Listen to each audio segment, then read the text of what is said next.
tell us what you thought about the movie as a whole. Do you want me to tell you what I was going to text you about? Yeah, what was you going to say? Because I guess wrong. Paul Mescal. Oh, It's not Russell Crowe. No, that's what I said too. Yeah. You got that? Yeah, Okay. he's not Russell Crowe. And that's not an insult to him. He strikes me as more of like an actor's actor. Like, he doesn't strike me as like a movie star who could carry a tent pole. That's just not who he is. He doesn't have that charisma. I rewatched The Nice Guys like 2 days before I rewatched this. Russell Crowe's presence is just so huge. Yeah. And he has so much charisma. And he just sucks up the screen. Like, you can't put your eyes on anything else. He projects so much like strength and power. And like, Paul Mescal is like very internalized. And he does this thing that he made me think of a stage actor. Because when he's giving a speech, his voice will get louder and his gestures will get bigger. Like, he's speaking to the back of the theater, right? But he's not, there's no major modulations in his emotional relationship to the material, except for one scene I thought he was phenomenal in, which is when he recites Virgil to the emperors after he kills that guy in the exhibition fight. You remember that?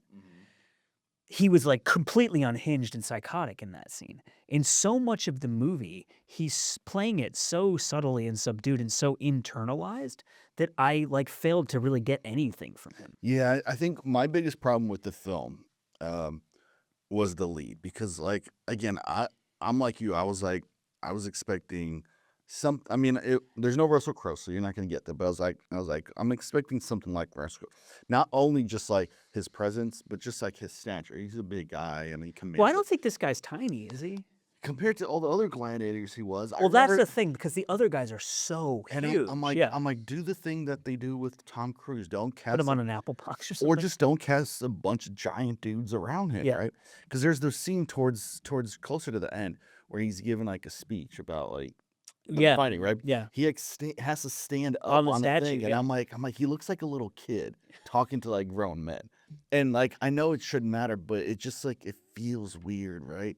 Because like back then, like your physicality and your size would be important. Like, it would matter, especially in their line of work. Yeah. But like, to me, I was like, whatever. Denzel has the thing that Russell Crowe has that makes you just want to watch him. Just see his magnetism, right? And Paul Mescal he's the only way I can think to say it is the way I already said it. He's like an actor more than a movie star, right? Whereas Russell Crowe, I think, is an incredible actor, and he's a great movie star. And he can play Maximus Aurelius as like this larger-than-life guy, but then he can be in a movie like The Insider and completely disappear into that part, right? Paul Mescal strikes me as like a British Shakespeare actor. It's almost like a theater actor versus a film star. And he strikes me as the kind of person who would be amazing. Obviously, he's very good in After Sun, which is his indie movie that was one of the things that kind of broke him out. But like either a smaller movie that's really about like the internalized life of the person, or in like a supporting role. You know that movie Inside Man? Okay, so I saw this interview with Spike Lee when Inside Man came out, and they're asking him about casting the movie.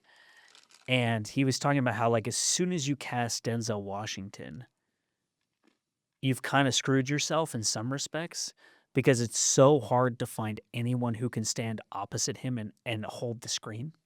And he talked about Clive Owen, and he's like, Clive Owen is one of those people, right? And Russell Crowe is one of those people.